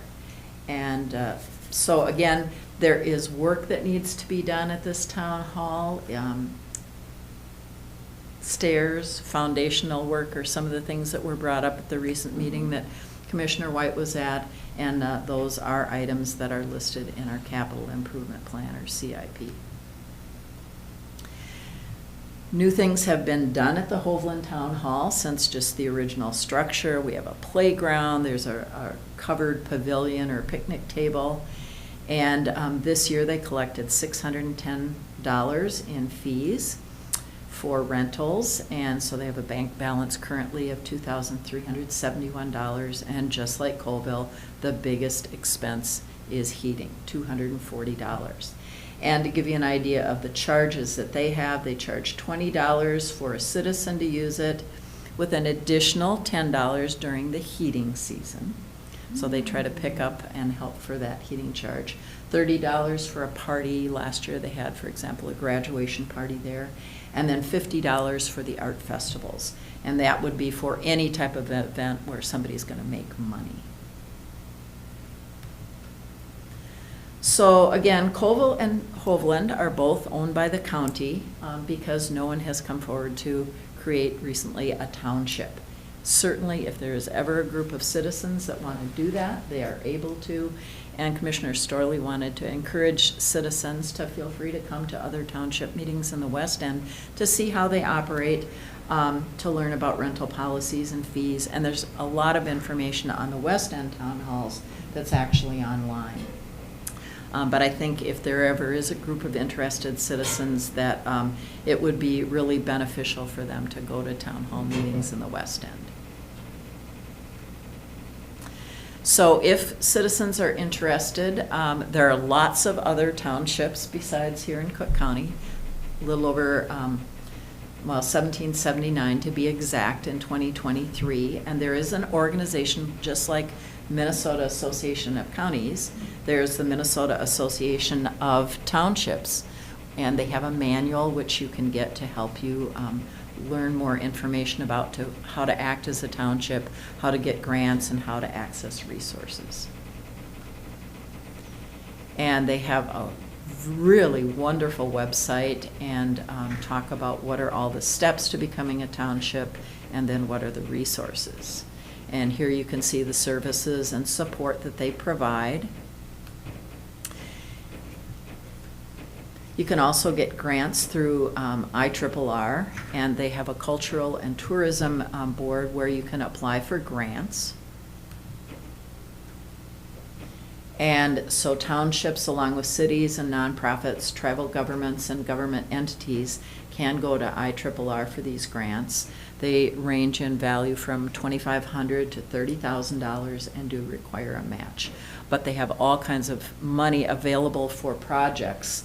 And I listed a few of them: museum improvements, downtown beautification for a city, digital ad campaigns, splash pads, pickleball courts, whatever a township might want to add, they are there to provide help. So with our current town halls, which we own, there's a lot of repairs that need to be done. Again, these are repairs that we intend to do through our capital improvement plan. It's unfortunate that we've had a period of time where things have gone into disrepair, but those have been documented very well by CRBPS. We have a list of those and estimates for the costs, and so we will move forward and be making those repairs. At Colville, you can see the list. This comes right off the CIP website: emergency lighting and power systems, ceiling, wall, and floor finishes, exit signs, windows, roofing, lighting, and doors, to a total of $202,772. And in Hovland, they have repairs. The primary one that comes into everybody's mind is footings and foundations. You can see there how the building is kind of ski hot on the foundation.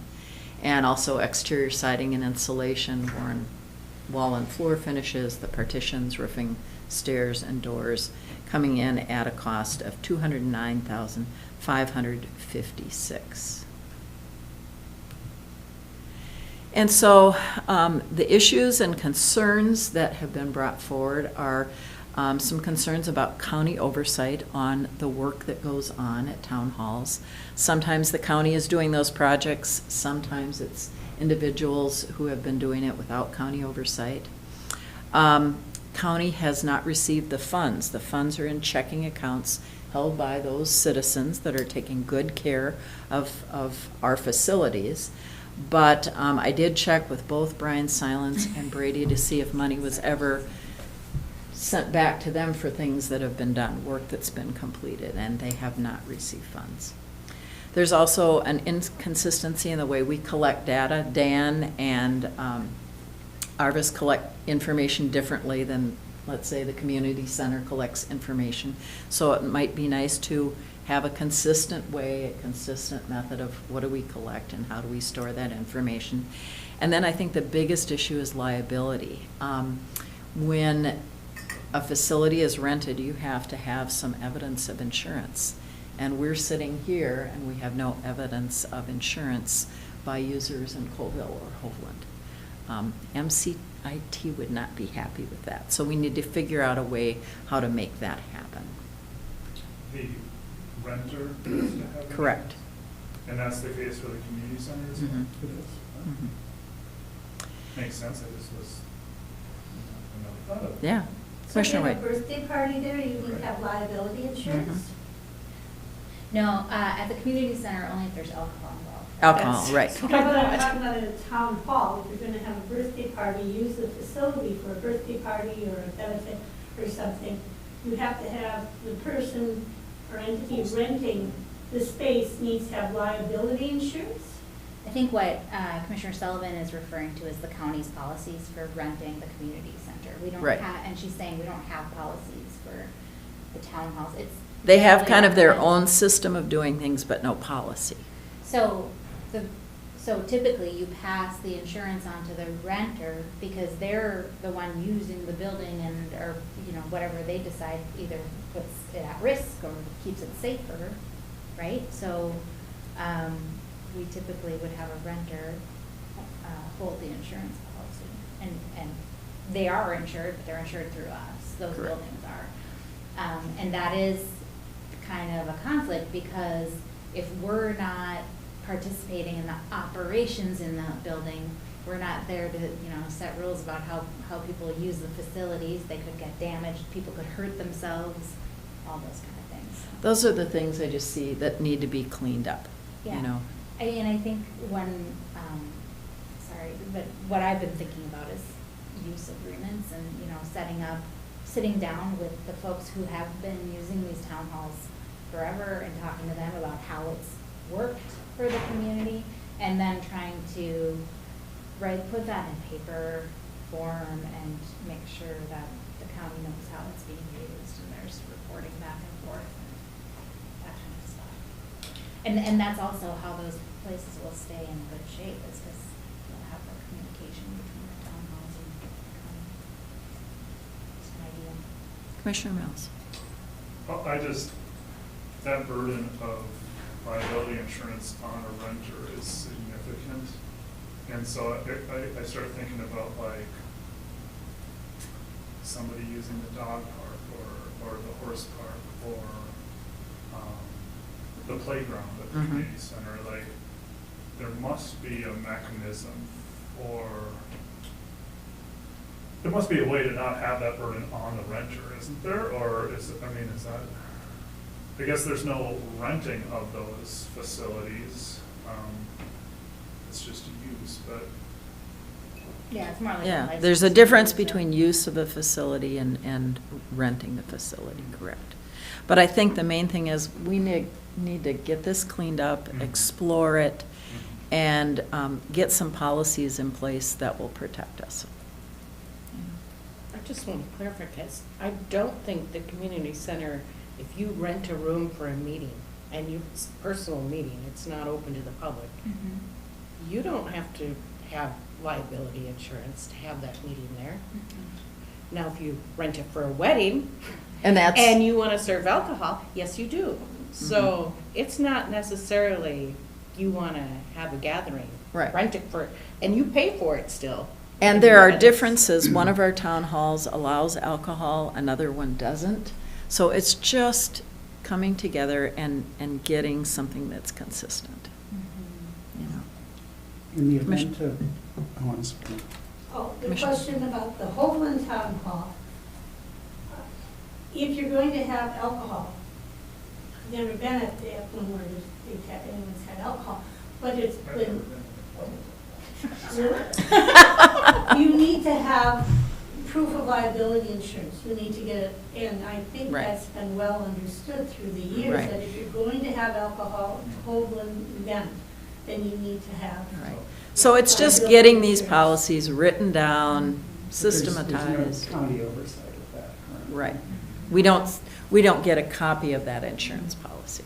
So Brady's office is, if he was here, you know, he would be saying he wants the money that, for the rental, and he would want to see that policy, you know. And, you know, I can see, sorry, Commissioner Hawkins. No, go ahead. Raise your hand. Well, I can see arrangements where it's a use agreement. There just needs to be some, the people who are running it need to be organized in some fashion. Like maybe it's the Hoagland Community Club or something. And maybe they can accept and keep those funds for their own purposes in exchange for, well, they're gonna sweep the hall every weekend, or they're gonna let people in using the key, and make people sign the lease agreements, you know, it has to be accounted for though, somehow, Correct. because it's a public building creating revenue, so. Exactly, Yeah. exactly. So Commissioner- essentially, there needs to be a paper trail, because for decades, there haven't been any issues in the town halls whatsoever.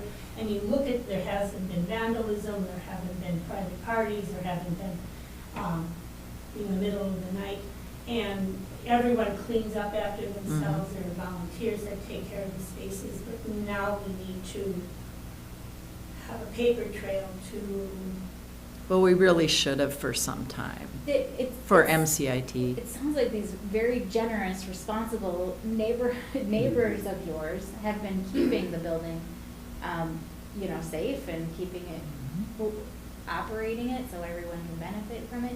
But you gotta think about, I mean, into the future, if those people change and, you know, some policies or procedures that were being followed aren't followed anymore and something could happen, we just need to set it up and formalize it so nothing happens in the future.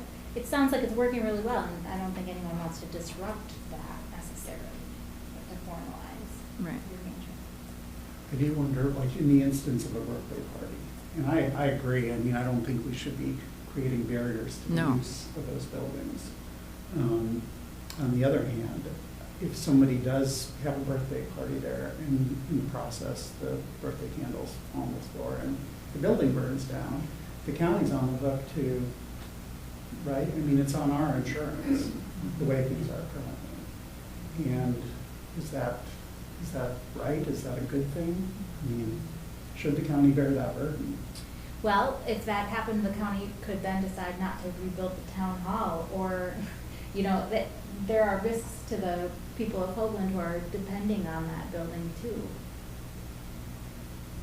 see what I mean? Or if somebody got really hurt at that birthday party and they're, you know. well, that would be the liability insurance. Otherwise, then we're now going to have to require users to get insurance for fire. No, I don't, yeah, I don't think that's, nobody's talking about that, but it's more like, If somebody gets hurt. Yeah, if somebody were to get. we're responsible for the things that happen in our buildings. That's the general rule. And if there's no way to control that or know about it, then that's a problem. Sounds like we'll be, oh, I'm sorry. Oh, no, go ahead. I was gonna say, it sounds like we'll be talking a lot more with MCIT about what we need to do and how we can develop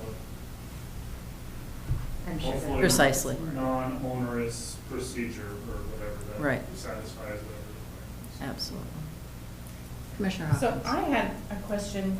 I wrote down that it was in December of 35 that it came to the county, the Coville Town Hall. I didn't catch when home it was. But the understanding was that it would be a long-term lease.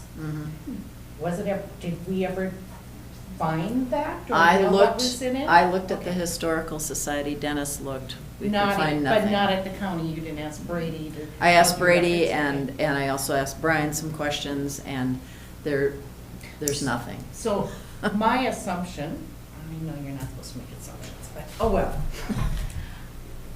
Thinking of the way you reported on that, that was the intention of the county, is to have a lease that probably spelled out who's Yes. responsible for what and how this is gonna work. And guess what, with change of boards, change who's in charge, it fell through the cracks. So I see it as, oh, let's just pick up, the county should have been doing this Yes. for decades and did not. Okay, no blame, doesn't matter Right. who let it fall through the cracks, but hey, let's get at the same table and let's fix it. So, Absolutely. okay, I just wanna make- Absolutely. That's what I'm thinking about this, and I just wanna make sure we're all on that I'm not off in left field. Okay, thank you. The trick is who would we lease it to, right? Right now, it would be an individual, it sounds like. There are 3 people on the Colville checking account, and then there's a small group that regularly meets. Patty and Dan do the work up in Hovland. So what we would need to do is meet with those individuals and work out some type of contract, you know, and figure out how we're going to handle funds, how we're going to deal with policies. But I think Molly's right. You know, just setting up some contracts with them would be a really good first step.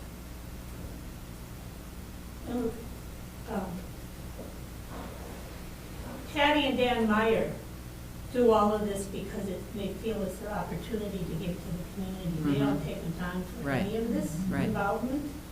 And so, or any of the efforts, anything that they do with the town halls. And so, I'm losing what I was going to say about this. Sorry. Well, was it kind of along the lines of the burden that? Well, these are two people that could, like, things happen to people in their Well, lives. that's, yeah.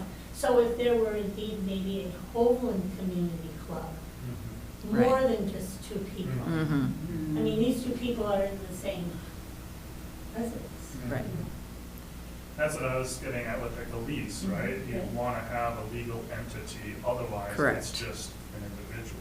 Correct. right? Or a Right. married couple, or, you know, that is a legal entity, Mhm. right? So that's where I think it gets tricky with lease, because right now there are not any There's no entity. Right. legal entities, and that's no small lift to form that either, maybe less than a township, but it's still a whole lot of Well, red is tape. not the Colville Community Club a defined entity somewhere? Arvis did not share that they were like a I- 501c3 or anything like that. You know, but Do they have to be a 501? No. Can't they just be a group of some people? some A legal people, entity. it's a legal But entity, so when- some yeah. kind of We group. probably want to be a 501, but Arvis, I think, has experience with odds and ends Yes. forming that up, so maybe that isn't as big a lift. I mean, I Yeah, haven't done and it. there is a larger group at Colville that works on the facility compared to Hovland, but it's larger, it has more activities. But anyway, it just brings up some of the questions that have been brought up and things for us to think about. And I just really want to thank Dennis Waldrop from the Cook County Historical Society for helping with this, and Commissioner Storley. I wish she would have been here to respond to questions and provide input. But a real special thanks to Arvis Thompson from Colville and Dan Meyer from Hovland for providing some of this information. It was very, very helpful. Thank you for the work that you've done. It was very informative and helpful, and Educational. yes, yeah, exactly. That's the point, education.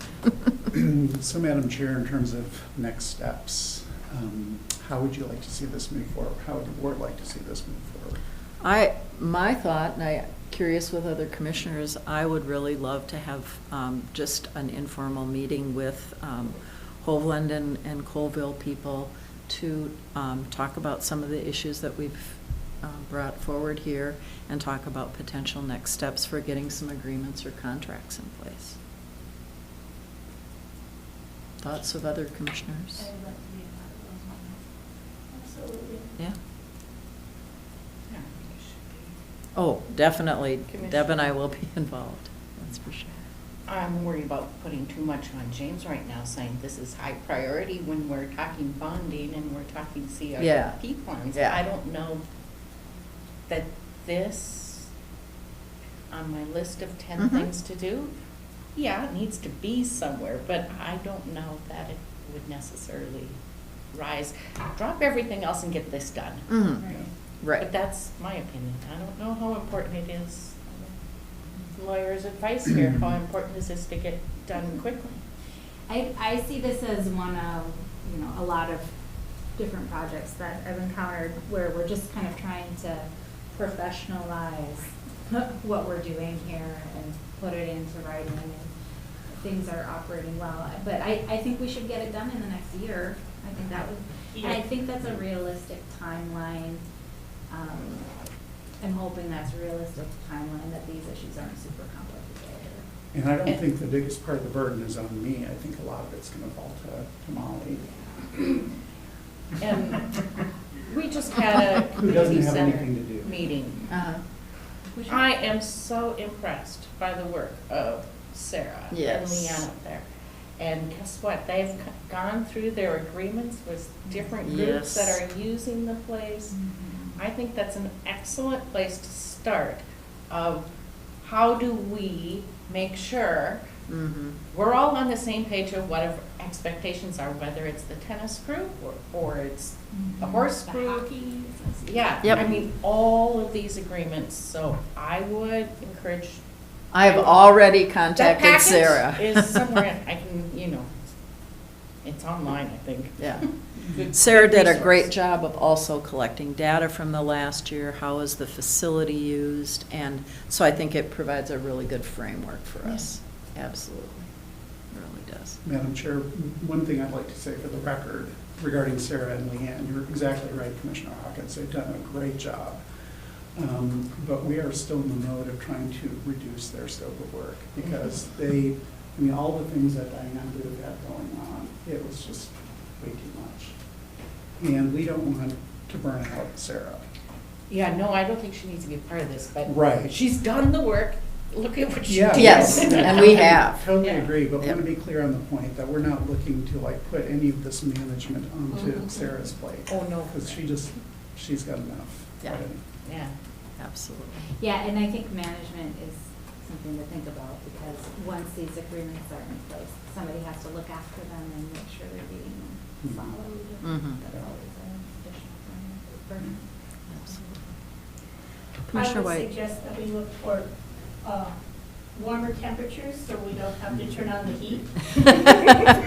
For a number of reasons. It costs money, there's not good enough insulation, and the blowers are loud. So, that's all. I mean, that. Noted. Commissioner But I Mills. think, I'm sure what I'm kind of, as far as the timeline and expectations and all that is concerned, and maybe it's not an either or, right? But just weighing the priority of building repairs, right? Mhm. Because there's a lot of deficiencies and then just the liability, so. Yeah, it sounds like it can be a parallel, not an either Right. or. And I think one of the important conversations too with both Colville and Hovland will be as deferred maintenance is done, that's going to impact their ability to rent out those facilities and use those facilities. So we really have to be in good communication. And Commissioner White and I will definitely be points of communication for both sides. All right. Well, thank you very much. We have a number of minutes that are listed for our standing committees for information. And with that, we are adjourned. Thank you all. Have a good day.